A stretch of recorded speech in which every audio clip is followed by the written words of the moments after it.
Ladies and gentlemen, we're about to begin.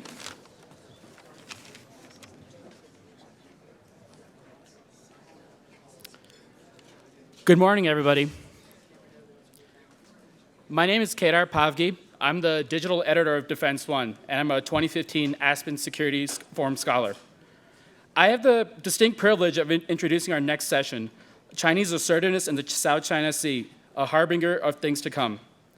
In this session, a panel of experts inside and outside government will examine China's activities in the South China Sea, its plans to become a global maritime power, as well as the implications for America's longer-term plans in the Asia-Pacific.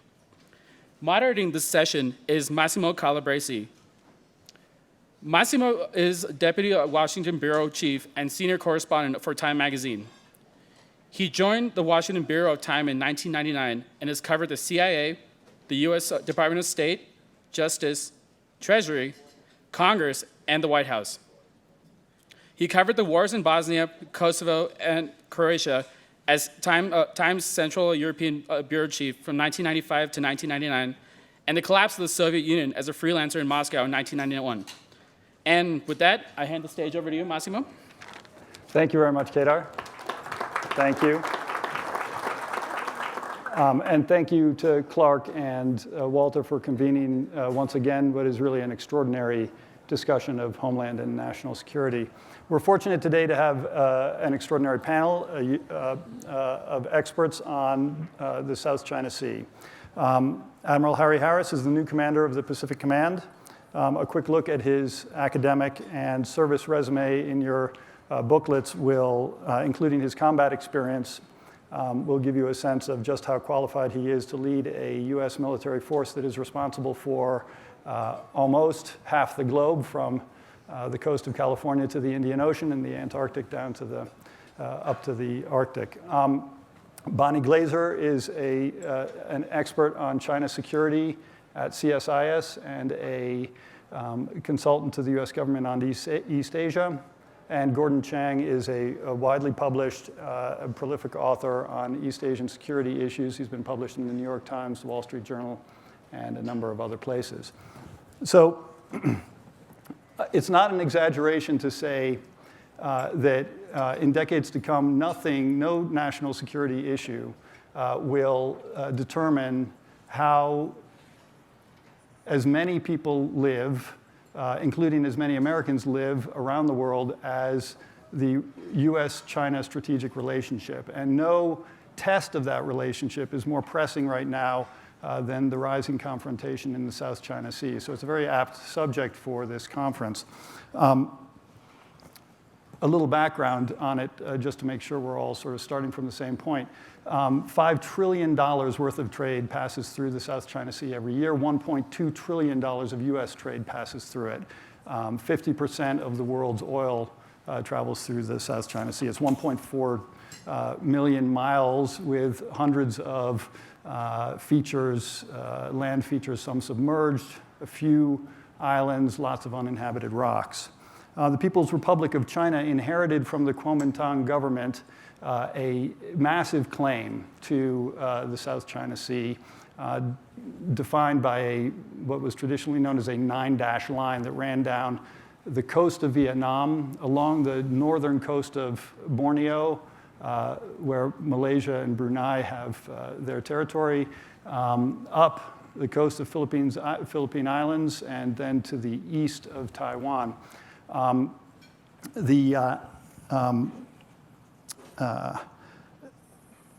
All of those countries, not just China, but Vietnam, Philippines, Brunei, and Malaysia, lay claim to various of these features in the sea.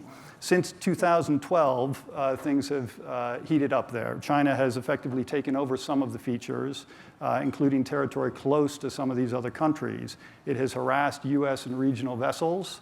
It has publicly said it may declare an air defense identification zone over the sea. And more recently, and worryingly, it has been dredging sand from the bottom of the sea and pumping it on top of rocks and other features to create what appear to be military outposts in the sea. The US, in response, and I'll wrap up soon and move to questions, has gone beyond what has been a fairly restrained position in the past. It has said that China's maritime claims based on the 9-dash line would be illegal for the first time, and it has, under Admiral Harris's direction, overflown some of these new features either directly or nearby, and we'll get into some of that. There's lots of non-military dimensions to this confrontation, diplomatic and legal, and we'll get into that. But to start with, why don't we ask Admiral Harris for an update on the situation and a description of the strategic issues at stake for the U.S.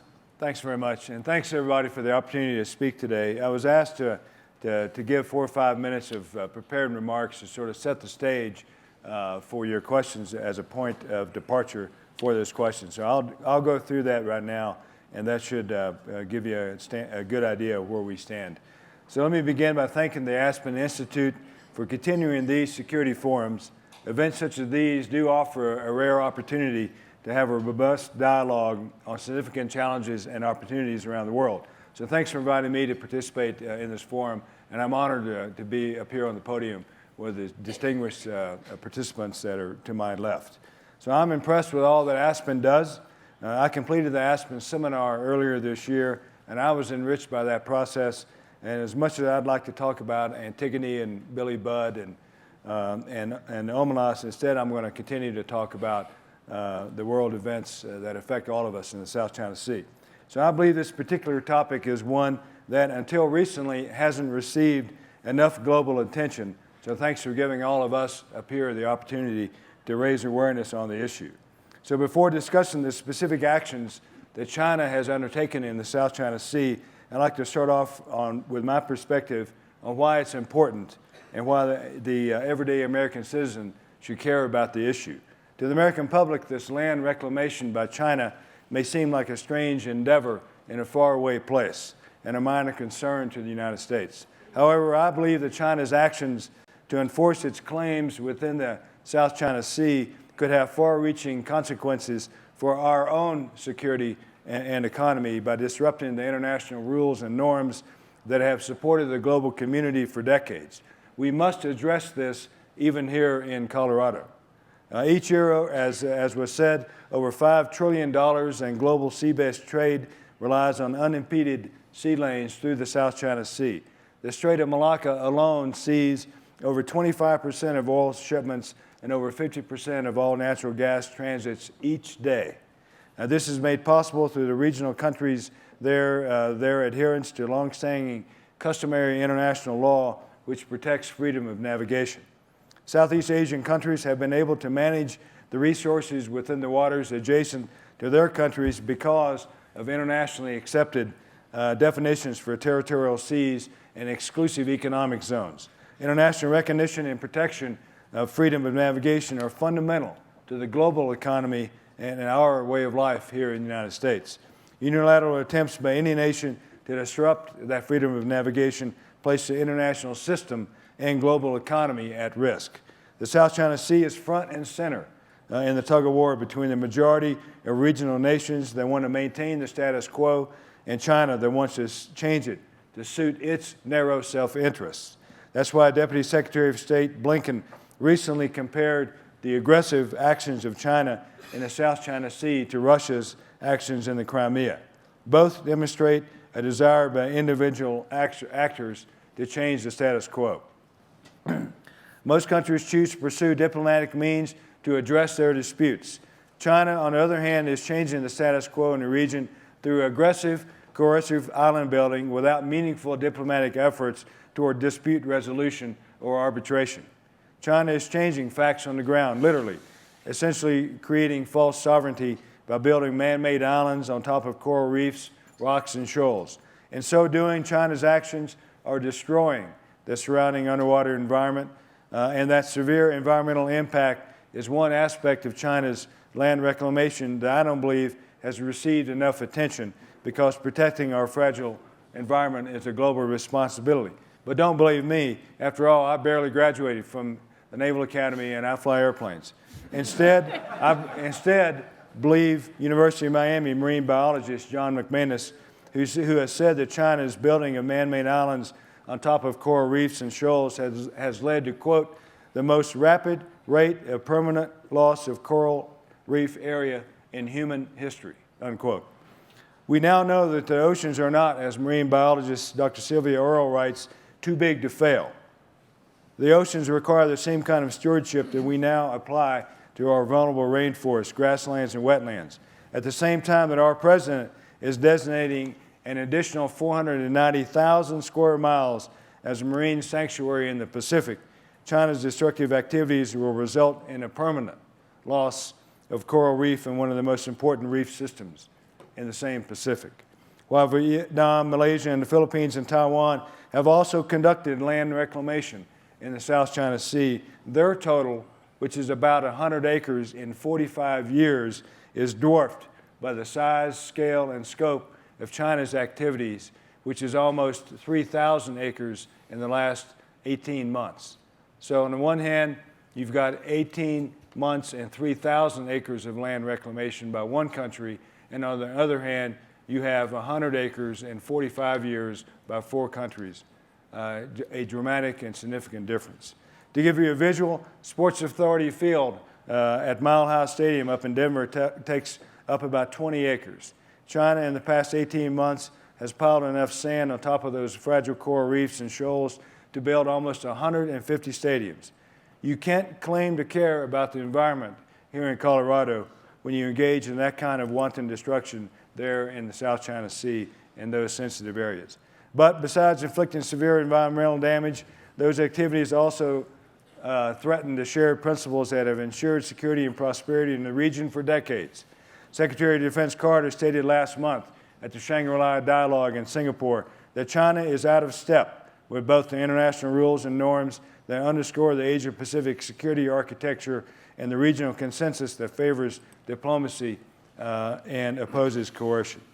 So let me close by saying that throughout the Indo-Asia-Pacific today, countries that were in some cases bitter enemies are coming together to settle disputes and identify opportunities for future cooperations. Countries are collaborating to address shared concerns and challenges such as natural disasters, pandemic diseases, and piracies. These are the reasons that the U.S. has called for peaceful resolution of South China Sea disputes and an end to attempts to unilaterally change the status quo. And we have called for an immediate halt to land reclamation by all the parties involved. These activities are harming the environment and will not strengthen any country's legal claims to disputed areas in the South China Sea.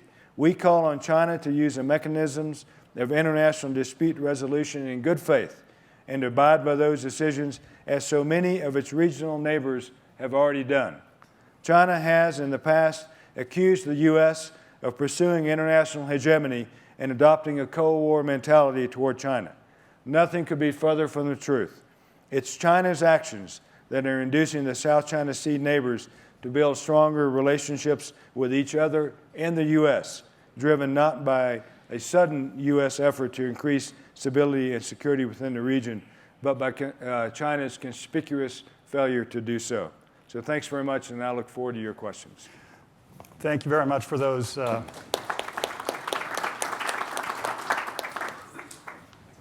Thank you very much for those observations. The overlooked environmental issue included. As to your academic qualifications, I would just refer everybody to your booklets because that was a very, very understated description of the Admiral's academic background. Let's just do a little bit of an update on those islands from the military and tactical perspective. They have been described as quite clearly military in nature. Can you tell us what it is about these man-made islands that poses a military, what are they doing exactly, and what is the military aspect of it? Sure. So they are building ports that are deep enough to host warships, and they're building a 10,000-foot runway at Fiery Cross Reef. A 10,000-foot runway is large enough to take a B-52, almost large enough for the space shuttle, and 3,000 feet more, 3,000 feet longer than you need to take off a 747. So there's no small airplane that requires a hangar or requires a runway of that length. They're building revetted aircraft hangars at some of the facilities there. that are clearly designed, in my view, to host tactical fighter aircraft. So whether they're used for that or to put Cessna in there is a matter of debate, I suppose, and I guess we'll see soon enough. But I believe that those facilities are clearly military in nature and go far beyond the pale for purely search and rescue and the like. Now, China has a robust, let's see, what is the phrase? Anti-access area denial capability program that they've been pursuing both in the China Sea and elsewhere. One observer said that the express goal of that program is making the Western Pacific a no-go zone for the U.S. military. There is a specific set of threats from missiles and other weapon systems to U.S. shipping. Is that right? Cruise missiles that pose a threat to carrier groups and things like that. Can you describe what they might be able to do on the islands in that regard? Well, I mean, we don't see those on the islands yet and don't know if China is going to emplace them on the islands, but certainly those islands, which are well out in the South China Sea, extends a surveillance network that could be in place with radars and electronic warfare capabilities and the like.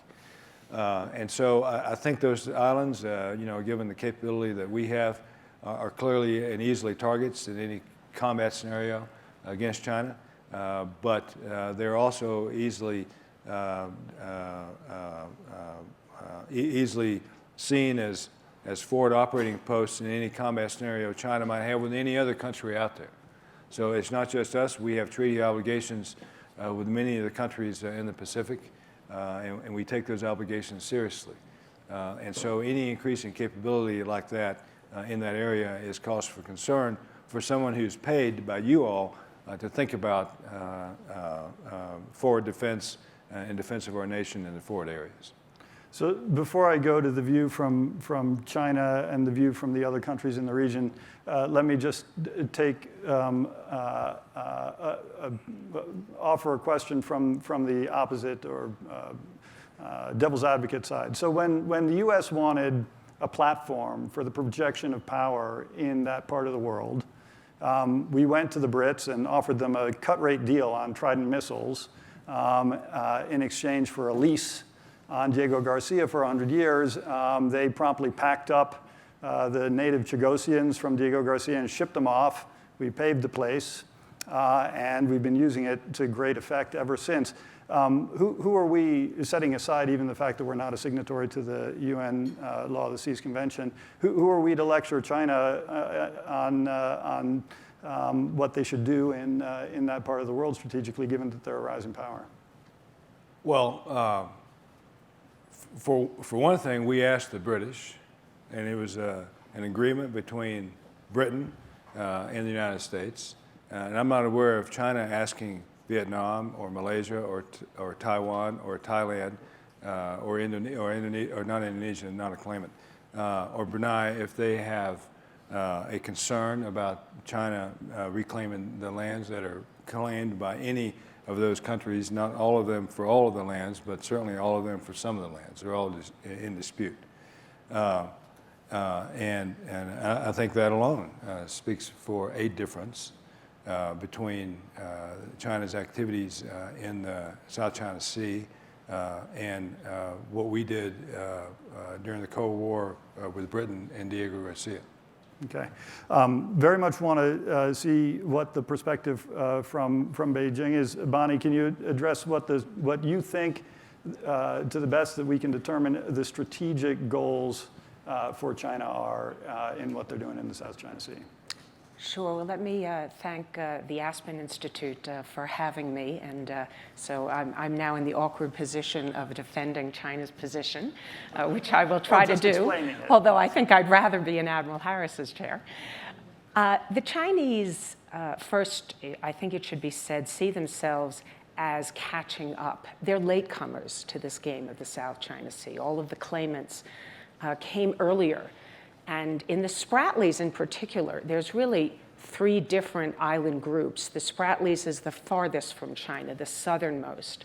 And the Chinese occupy 7 very small reefs, rocks, most of them submerged. And so they don't have anything that they could build anything on. And that's why they have undertaken this construction in the artificial island building. In 1974, the Chinese used force to take the Paracel Islands, the northernmost group in the South China Sea, from Vietnam. And again, used force against Vietnam in 1988 to seize a couple of their land features.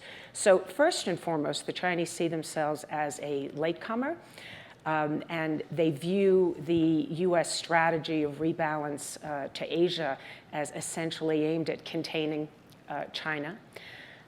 They have a national narrative that the U.S. rebalance is essentially emboldening countries of the region to challenge China, to work with the United States to encircle China. But they take the security threat from the sea quite seriously. The Chinese were, of course, invaded in the 19th century. They suffered what they often talk about and refer to as a century or even really more of a national humiliation. And so this is a security problem for China. The Chinese refer to the South China Sea as one of their near seas. The near seas comprise the South China Sea, the East China Sea, and the Yellow Sea. And the Chinese want to ensure that no threat can come to China from these seas in the future. And therefore, as Massimo referred to the anti-access area denial, this is not a term that the Chinese use, but in fact, that's what the capabilities are. They want to make it very costly for the United States to intervene in a crisis. So they are building a range of capabilities that will make the United States think twice before it intervenes. Of course, in peacetime, the Chinese want to exert greater control over the waters and the airspace in the South China Sea. They have a very large law enforcement Coast Guard, referred to as often their sort of a second navy or a paramilitary force, and of course have an increasingly capable navy that are operating in the waters of the South China Sea. Some of these law enforcement ships cut survey cables that are engaged in energy exploration, and they arrest fishermen very, very frequently. So there's really a range of threats that the Chinese are posting. But the last thing I'll say is that in the Chinese put out a strategy report just a few months ago, the first ever as part of their series of defense white papers. And the Chinese said in that defense white paper that they have to abandon the traditional mindset of land being more important than water. And that China must build a maritime military force structure that is commensurate with China's national security and development interests. This is a paper that was approved at the very, very highest levels of the Chinese leadership, the Standing Committee of the Politburo. Xi Jinping is a leader who has said that China should never compromise sovereignty. He has encouraged China to pursue great power diplomacy, not the strategy of the past that Deng Xiaoping pursued, which is often referred to as keeping a low profile or hide your capabilities and bide your time. So China's ambitions in the South China Sea, I think, are substantial. They want to control the waters. They want to prevent, first and foremost, others from using those waters or the airspace to damage Chinese interests. So really a goal of strategic dominance in that in the South China Sea, where we have so many interests. What makes the thing so hairy, frankly speaking, is the multiple, so to speak, is the multiple competing claims, so many actors, different interests. Gordon, can you just run through for us briefly what the role of the other claimants are and how, to some degree, they can unwittingly set off a cascade of events that could draw the U.S. into this scenario of a confrontation with China? Well, thank you, Massimo. And thank you for the Aspen Institute to be on this panel, to be next to Bonnie, who is a great hero of mine, and of course the Admiral as well. Every country has its own story, but as the Admiral says, in general, we are seeing countries banding together to protect themselves, and they're much more accepting of a U.S. role.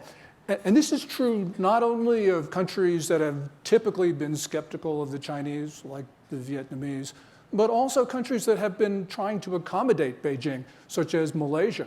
And it's almost as if countries in the region are trying to sort of form this arc of freedom and prosperity that Taro Aso talked about when he was Japan's foreign minister in 2006. And within this broad context, you can see a number of important trends. So for instance, you can see the bypassing of ASEAN, the 10-country group, largely because it's deadlocked. You have the northern tier countries, which are in Beijing's pocket, and the southern tier countries, which surround the South China Sea, are increasingly frustrated.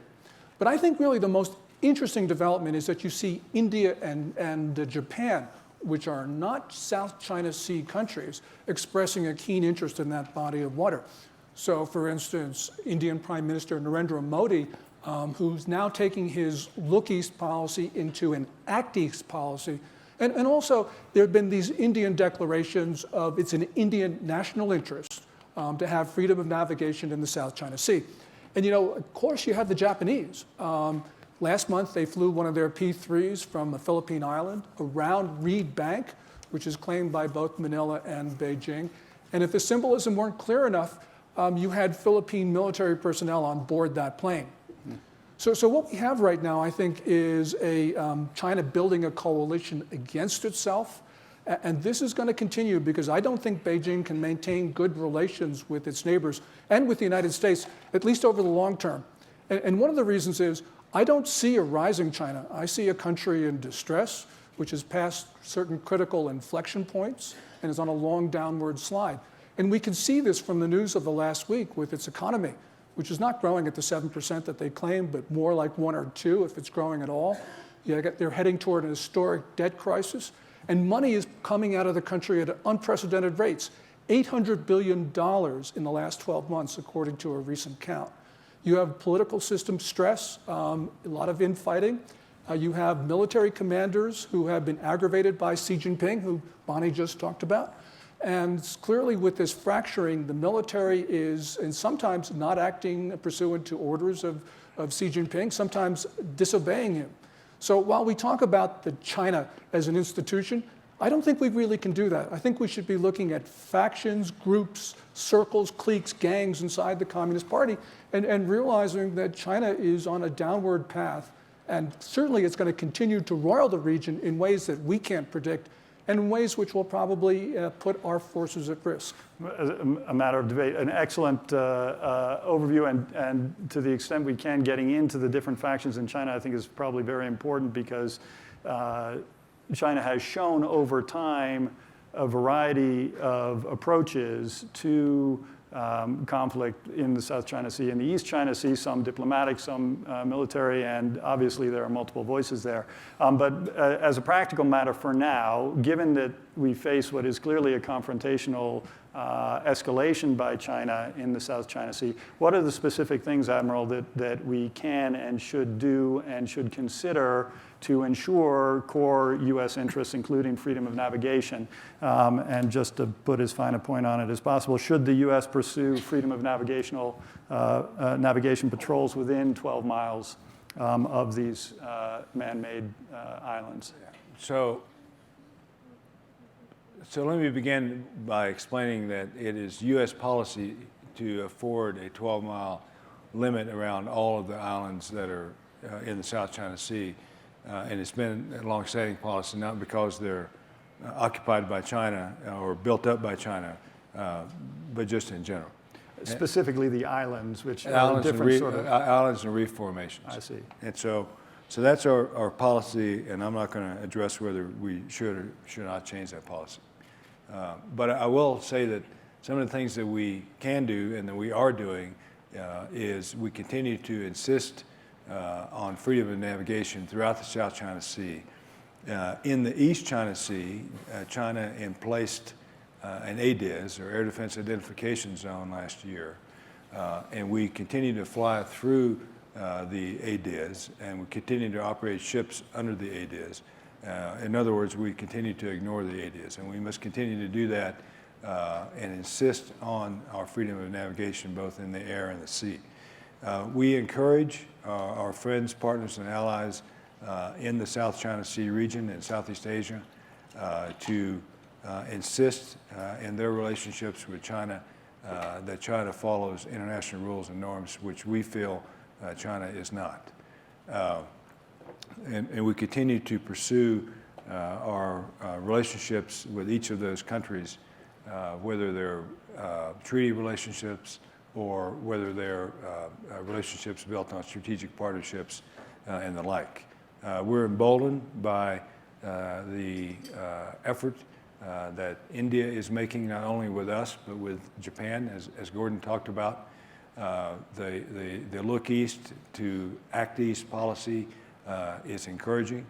We have a new defense relationship with India, underpinned by Prime Minister Modi and President Obama, and then by Secretary of Defense and Assistant Secretary for AT&L Kendall when they went to India.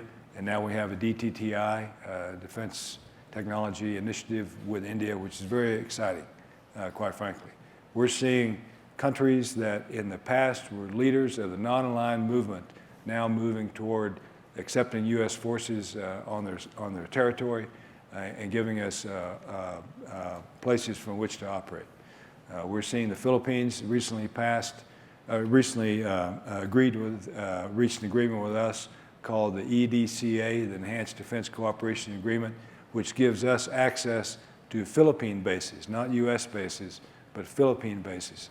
That's being challenged in the Philippine Supreme Court system. We'll see how that challenge goes. If it comes through the challenge, okay, that'll increase our opportunities to operate with the Philippines, in the Philippines, with the Philippine Armed Forces.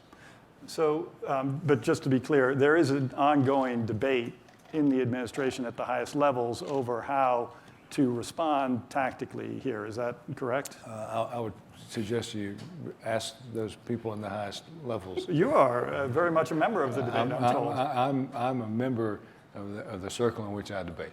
Okay. So, Well, I won't press you on it, but suffice it to say that within the administration, there is a robust debate over whether or not to take measures that might be perceived by China as provocative, but that other voices say would make very clear our desire to maintain freedom of navigation and make it plain with our military and the Admiral's forces. So that's one potential source of flashpoint confrontation.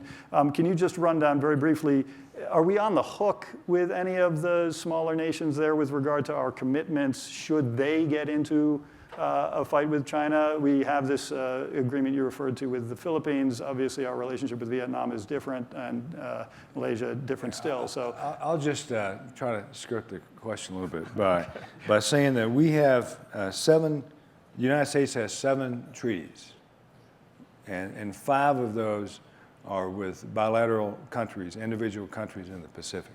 And of course, you have the Rio Treaty and NATO. But 5 of the 7 treaties that the U.S. has is with countries in the Pacific. That's Japan, Korea, Australia, Thailand, and the Philippines. And we're governed by something called the Taiwan Relations Act for our relationship with Taiwan. But we take our treaty obligations seriously.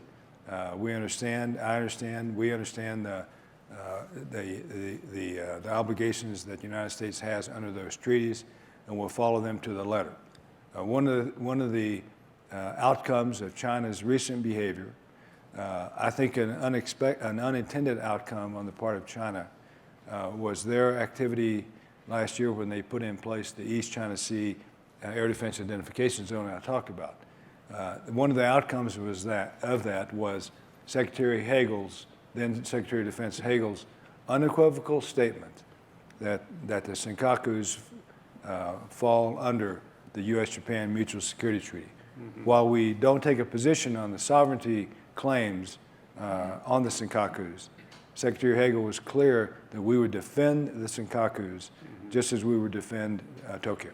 So is that a warning to China that we might do the same with regard to features in the South China Sea?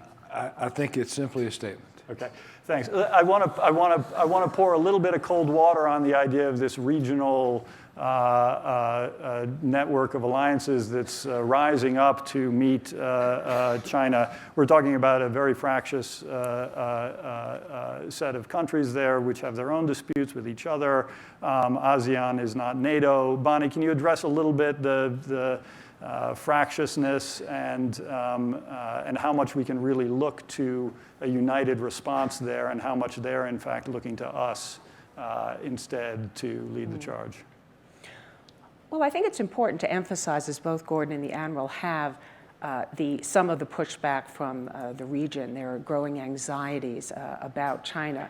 But what hasn't really been discussed is the fact that every country in the region wants to have a good relationship with China. And they all want to benefit economically from China's rise. And so all of these countries are engaged in a very difficult balancing act. And some of them will not even speak out publicly against what the Chinese are doing in the South China Sea. Now, ASEAN, of course, is an organization composed of 10 members, only a few of which are claimants in the South China Sea. And some of the members of ASEAN do not want the South China Sea really to be a major agenda item that ASEAN even talks about. But there are discussions between ASEAN and China now about something called the Code of Conduct. So in 2002, ASEAN and China agreed on what was called the Declaration of Conduct on the South China Sea. It was non-binding, but actually it's a very short statement. You can go and read it online, and it had some very useful confidence-building measures that really have never been implemented. And I would say virtually every party to what's called the DOC has violated that agreement. So it really is time for something new. And the United States is encouraging ASEAN to negotiate this code of conduct. The Chinese are moving at a glacial pace. It took them 10 years to negotiate the DOC. It'll probably take another 10 years. And the real question is, will it be any different? Will it have a dispute settlement mechanism? Will it be legally binding? But I think most of these countries, even those that are very worried about China's activities in the South China Sea, are really looking to the United States to do more. Some of them would really like to hide behind the United States. They don't want to do very much themselves. There are others that are doing more to stand up to China. The Philippines has actually taken a legal case to the Permanent Court of Arbitration at The Hague, which probably in the next few weeks there will be a determination about whether the court has jurisdiction, and if they find jurisdiction, and then they will go on to consider the merits of the Philippines case. But ASEAN is, as Massimo said, very weak organization. They don't have common military stances or even the political stances are really what you would call the lowest common denominator. Though in recent years, there has been more willingness by ASEAN just to make public statements expressing concern. And there was a statement that was made expressing concern about Vietnam's, the deployment by China of an oil rig in disputed waters near Vietnam in 2014, and then recently about the land reclamation. So we're seeing a little bit more willingness on the part of ASEAN to vocally express concern about China. And just expanding on the diplomatic potentials, it's worth saying that for all the talk of potential military confrontation, and it's certainly real, the relationship, including the military-to-military relationship between the US and China, is actually quite broad. Can you just give us a sense of, we do an awful lot of other things with the Chinese military. We do, and we're engaged in confidence-building discussions now, rules of behavior working groups and the like. The Coast Guards have a robust and very positive relationship, not just the U.S. Coast Guard and the China Coast Guard, but there's a Coast Guard forum that comprises of the United States, Russia, China, Japan, and Korea, and the like, that actually do good things. And I'll state publicly that the United States welcomes the rise of a strong and prosperous China with the military that goes along with it.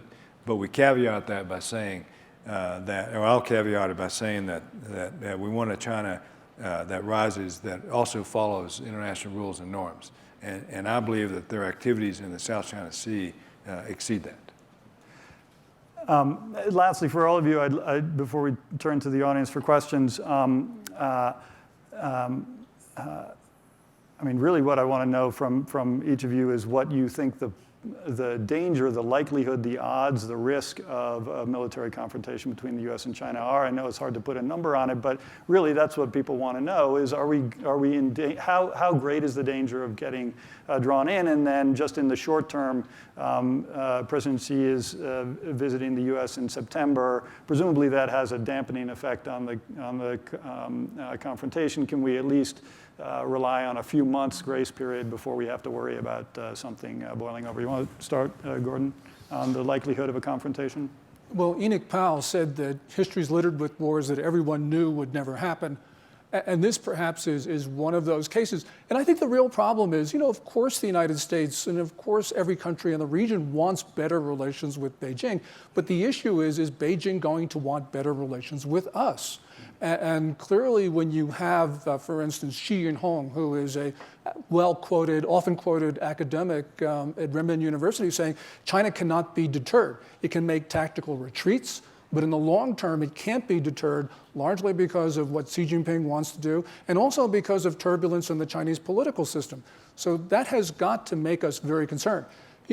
The United States has often not wanted to talk about these issues, but thank God there was an admiral who talked about the reclamations and said there was a great wall of sand. And whoever that guy was, he did the world and the United States a really important service by putting these issues so that we could actually talk about them. Because if we can't talk about them, we are going to see the same slide to conflict that has occurred so many times, in the past century. And that really is the risk. Bonnie?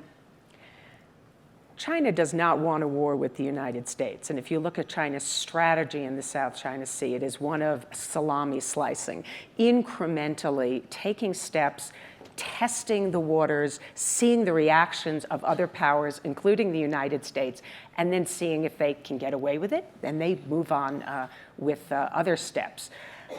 They are deliberately staying below the threshold that they believe would provoke a reaction from the US military. Now, of course, the danger there is miscalculation. And that certainly can happen. There could be accidents. There could be a step that China takes that it believes that does not create a circumstance in which the US would invoke its mutual defense treaty with the Philippines, but maybe we would. That derelict World War II ship that they beached on Second Thomas Shoal. Yes, the Sierra Madre, which is beached on poor, Second Thomas Shoal. Poor and you Philippine have sailors sitting there waiting contingent for of Marines that are living on this, really on this ship. Existence. And I think eventually that dilapidated ship, and the Philippines is trying to reinforce it, but it probably won't be able to host the Marines there if they cannot reinforce it substantially, or if there's a typhoon, for example, and the Philippines then has to pull them out. The Chinese patrol around there 24/7. They are waiting for the opportunity, I think, to take over that position. And then again, what would the United States do? What would China expect that the United States would do? So there's plenty of room for miscalculation. Terrific. Admiral? So I'll say what I've said in the past, and that is that you all pay me to look through a lens darkly. So my glass is always half empty. And so what I tell folks is that when I consider the things that are happening in the Pacific, especially in the South China Sea and on the Korean Peninsula, that I have to be ready to respond to all outcomes from a position of strength. And that's what's important to me, and I believe that's what you all want me to do. Thank you very much. So turning to the audience for questions, I just want to say how, as a journalist who started my career covering the fall of the Soviet Union in 1991, I find it incredibly refreshing to have a conversation about great power conflict over territory and not about Twitter feeds from obscure groups in obscure locations. This is wonderful. Opening it up for questions, John McLaughlin. Since there are so many China experts on the podium, I have a question that's a little broader but related to the topic. And that is, reading about China these days, one sees article after article raising concerns about what is going on domestically in terms of stability, in terms of the economic situation and the anti-corruption campaign, all of these things which are hard to decode for a non-China specialist. I'm not saying there's a direct line here between their behavior in a place like the South China Sea and the domestic realm, but I'm wondering if you could comment on the domestic side of China and whether there are circumstances in which it would affect or ripple over into the South China Sea or other disputes we might have with them. Terrific. Who wants to take it, Bonnie? Sure. There are some things that Gordon said earlier that I disagree with, and I think we'll probably disagree on this as well. Am I surprised? Thank goodness. I see China as relatively stable. There is a very, I think, heated debate among economists, and I'm not one of them, about China's economic future. But I think what you expressed, Gordon, is probably a small minority view that China is just growing at maybe 1%. Xi Jinping is a much stronger leader than at least his two prior predecessors. And he appears to understand that he needs to root out corruption. He also needs to get rid of some of his political enemies so that he can ensure his people are on the standing committee of the Politburo in 2017. And then he will be in power for another 5 years. And he is, I think, pretty much in control of a broad range of policies. He's created a new set of mechanisms for decision-making and deliberation of policy. And I would also disagree with Gordon on the issue of a civil-military divide. I think we actually had this problem more under Hu Jintao, where there were differences between the civilian group and the military. And that's not to say there are no differences today.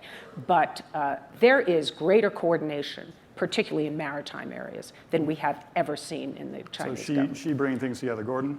Yeah, I think this is where it really counts, John. And that is, got to remember that Xi Jinping became China's supreme leader because he had no faction of his own. He was the least unacceptable choice. And what he's tried to do is since becoming China's supreme leader in November 2012, is to create his own faction. And he's looked to the military to do that. He's looked to the Nanjing military region and to the princeling generals. But that has created real problems inside of the Chinese military.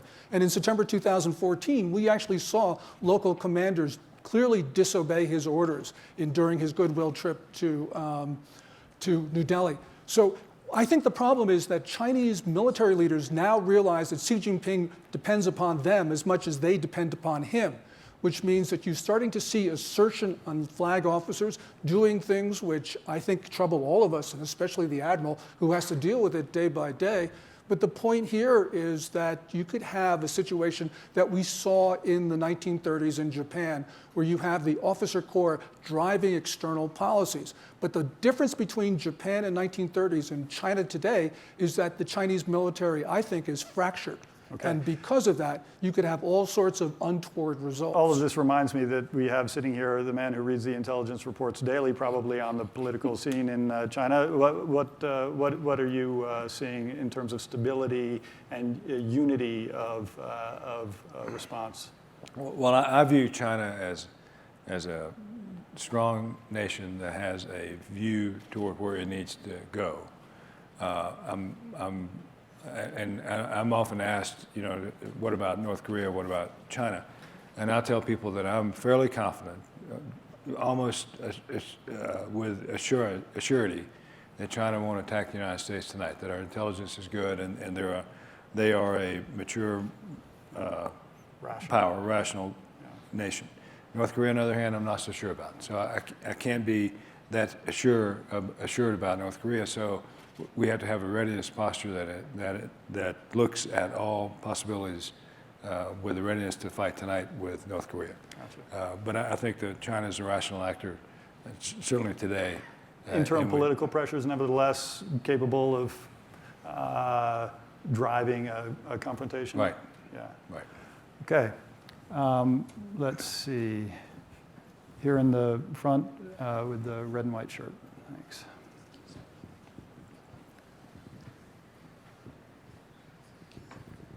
Please. Maurice Sullenberg. Thank you. You just mentioned something which was I was going to ask you about.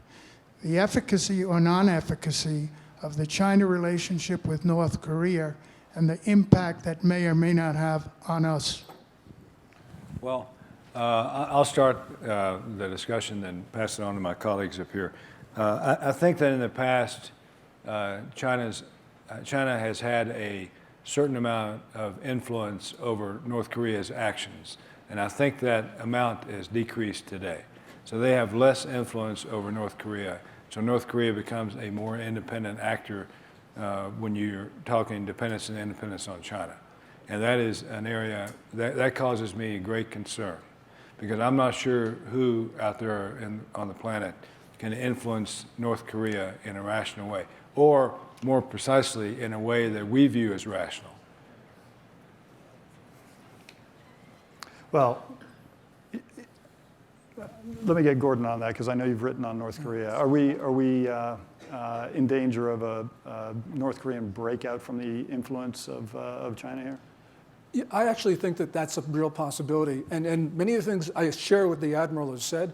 You know, there was this rupture in civilian to civilian ties between Beijing and Pyongyang when you had the execution of Jun Sung-tak in December 2013. But you always had in North Korea, despite what the civilians were doing, you always had the two militaries, the People's Liberation Army and the Korean People's Army, always working together. And what was really distressing with the execution of a four-star general, Pyun In-sung, several months ago, is that this guy was killed largely because he refused to break some of these mill-to-mill relations between China and North Korea. So if you see this stabilizing influence of the mill-to-mill relations between Beijing and Pyongyang really fracture irrevocably, which is a possibility, then all bets are off. And I don't think China will be able to control North Korea. The issue is going to be whether China will be able to repair those links as it has done in the past. Because we've seen prior Kim leaders try to break this mill-to-mill relationship without success, because Beijing has always been able to come back in and buy more North Korean flag officers. Yeah, there's a very strained relationship between China and North Korea. Xi Jinping has not invited Kim Jong-un to visit China. Of course, Xi himself has not traveled to North Korea. And that relationship is really changing in ways that I think we need to follow very, very closely. I agree with the Admiral. China's influence is certainly not what it was. Of course, they have tremendous potential leverage. They continue to supply a great deal of food and energy to North Korea. The fundamental Chinese assessment has not changed, that it does not want to see an unstable North Korea on its border. And so I think that the willingness of the Chinese to put pressure on North Korea, even if they don't like what Kim Jong-un is doing in the nuclear realm and the development of long-range ballistic missiles, I think is very, very limited. Great. A second potential war zone in the region. Blue jacket right there. Thank you. Hi, Karen Brooks, Council on Foreign Relations. I had a chance to work on these issues in both the Clinton and Bush administrations, my last job being as Director for Asian Affairs at the NSC. So obviously these issues have been around for a while, and as articulated earlier, perhaps back to the 40s. And yet, as Admiral Harris said, 3,000 acres in some 18 months, clearly something has changed in recent years. So Bonnie, perhaps, could you walk us through your assessment of what it is that changed to prompt this much more aggressive posture in the last, say, 2 to 3 years, or perhaps even a slightly tighter timeline? Is it the pivot to Asia? Is it the leadership change in Beijing? Is it the Philippine case at The Hague challenging China in a very formal and international way, or some combination of the three? And then for Admiral Harris, if I may, just to follow up on Massimo's question, which scenario is it that keeps you up at night? Is it the risk of increased miscalculation as the Chinese put these military or we think military installations and we bump up a little closer against each other? Or is it the risk that, say, the Philippines somehow gets dragged into something and that we need to come to their defense? And in that regard, I wonder if Secretary Hagel's categorical statement that the Senkakus fall under the U.S.-Japan defense relationship, does the same apply to the U.S.-Philippine relationship? Thank you for a great panel. Let me, since we're short on time, I'll take one more and we'll do them all together over here in the blue blazer.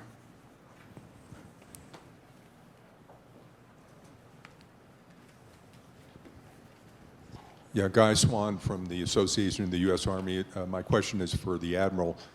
7 of the 10 largest armies are in his region, and 20-odd national chiefs of defense are Army officers.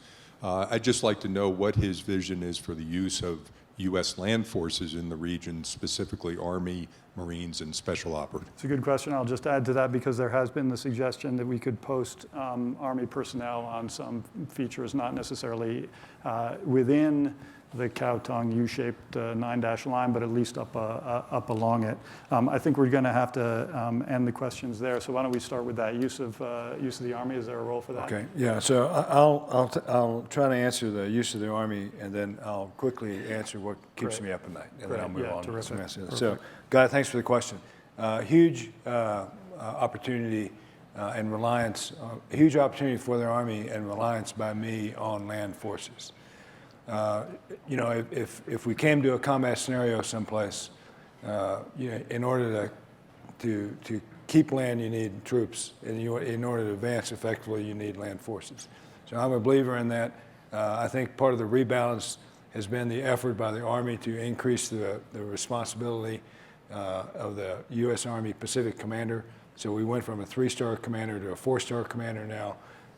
The Marines are heavily involved in all elements of the rebalance with the rotation of force deployments in Darwin and all of that. So I'm a believer in land forces. There is clearly a role and a requirement and a need for that. What keeps me up at night? What I used to say, what keeps me up at night was North Korea. And then I found out that North Korea was saying that I'm bothered by them and I can't sleep at night. And so I don't say that North Korea keeps me up at night. What I say is I watch North Korea closely. So I'm worried about North Korea for the reasons I talked about before.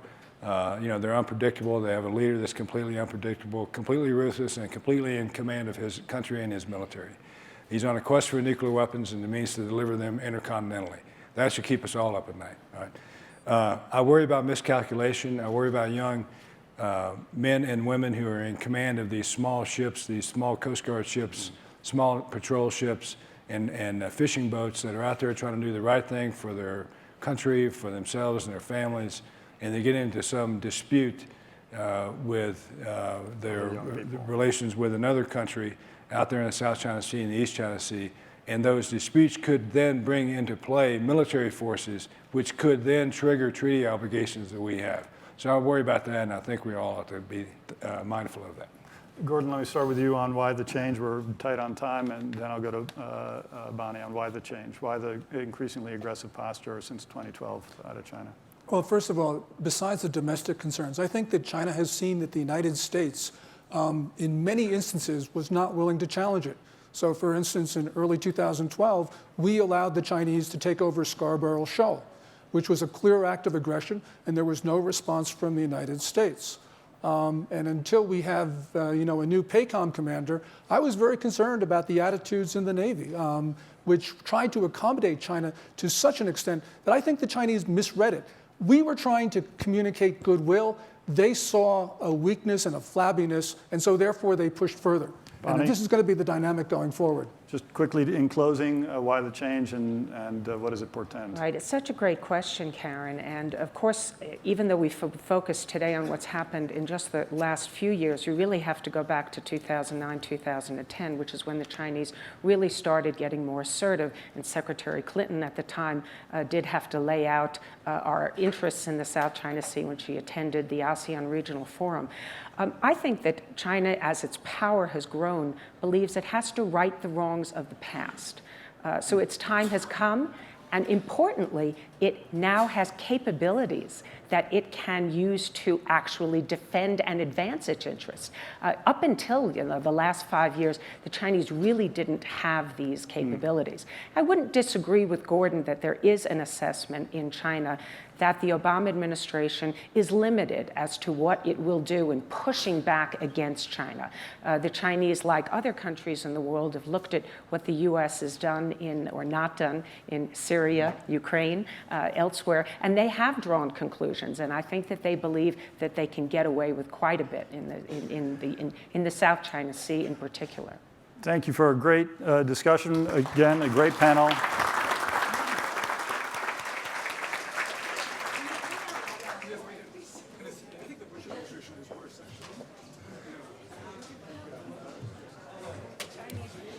We will reconvene in this room at 12:45 for our session on public-private partnerships. Don't forget you can take your lunch to the Marble Garden tent and enjoy that outside as well.